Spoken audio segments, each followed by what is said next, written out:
মাছে কিভাবে রোগ জীবাণু ছড়ায় তা আজকে ভিডিওর মধ্যে আপনাদেরকে সুস্পষ্টভাবে দেখাবো। ভিডিওর মধ্যে আমরা সরাসরি দেখতে পাবেন মাছে কিভাবে রোগ জীবাণু বহন করে। ভিডিও যেটা দেখতেছে সেটা আমাদের পুকুর পাড়ে একটা দৃশ্য। এখানে একটা মাছ মরে পৌঁছতে একেবারে শুটকি হয়ে গেছে। সাধারণত যখন মাছগুলো মারা যায় তখন মাছের যে ক্ষতিকর ব্যাকটেরিয়া, ক্ষতিকর ফাঙ্গাল এগুলো মাছের উপরের স্তরে উপরে ভাগে উঠে যায়। এই জন্য মৃত মাছ, পচা মাছ খাওয়া যায় না। খাওয়ার সাথে সাথে আপনার ফুড পয়জন হয়ে ভয়ানক ক্ষতি হতে পারে। কিন্তু আপনি দেখেন মাছেগুলো উপরের স্তরে পড়ছে এবং উপরের স্তরে যে ব্যাকটেরিয়া ফাঙ্গাল আক্রান্ত জায়গাগুলো আছে সেখান থেকে যেহেতু মাছের মুখ নেই, পা থেকে নিচে পায়ের মধ্যে স্পন আছে, স্পন থেকে এই জীবাণু সরাসরি নিচ্ছে এবং এগুলো বিভিন্ন জায়গায় অত্রভাবে ছড়িয়ে দিচ্ছে। খুব ভালোভাবে লক্ষ্য করে দেখেন যে মাছের কোনো মুখ নেই এবং মুখ লাগাচ্ছে না যেগুলো আছে সেগুলো স্পন। এই স্পনের মাধ্যমে একদম শুষে সেখান থেকে ব্যাকটেরিয়া, ভাইরাস, ফাঙ্গালগুলো মাছ শরীর থেকে নিয়ে নিচ্ছে।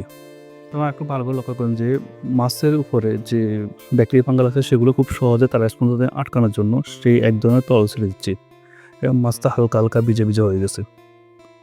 এর পরবর্তীতে আসুন আপনাকে আরও অদ্ভুত চমৎকার কিছু তথ্য জানান। মাছির প্রায় 50,000 চোখ আছে, অর্থাৎ একটা মাছিতে 50,000 চোখ থাকে।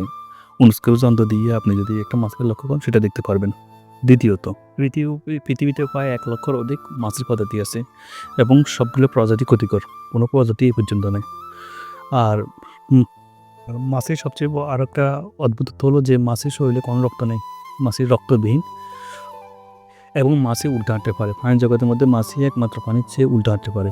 মানুষের পরে মাছ উল্টে হাঁটতে পারে, অন্য কোনো প্রাণী খুব একটা উল্টে হাঁটতে পারে না। তিনি আমরা রিসার্চ করে যে তথ্য সবচেয়ে অবাক করা হয়েছে যে মাথা ছাড়াও মাছি বাঁচতে পারে, অর্থাৎ মাছের শ্বাস প্রশ্বাস দরকার হয় না, মাথা ব্যতীত সে শ্বাস প্রশ্বাস নিতে পারে এবং দীর্ঘ সময় বেঁচে থাকতে পারে। এবং মাছি 4 থেকে 5 মিনিট পর পরে মলত্যাগ করে, যার মাধ্যমে মাছের জীবাণু সবচেয়ে বেশি ছড়ায়। মাছের কানগুলো হলো পায়ের মধ্যে থাকে, যে পাগুলো দেখতে সেখানে মাছের কান আছে এবং এটা দিয়ে সে শুনতে পারে। আর মাছে আল্ট্রাভায়োলেট, অর্থাৎ সবগুলো বেগুনি রঙের দেখে।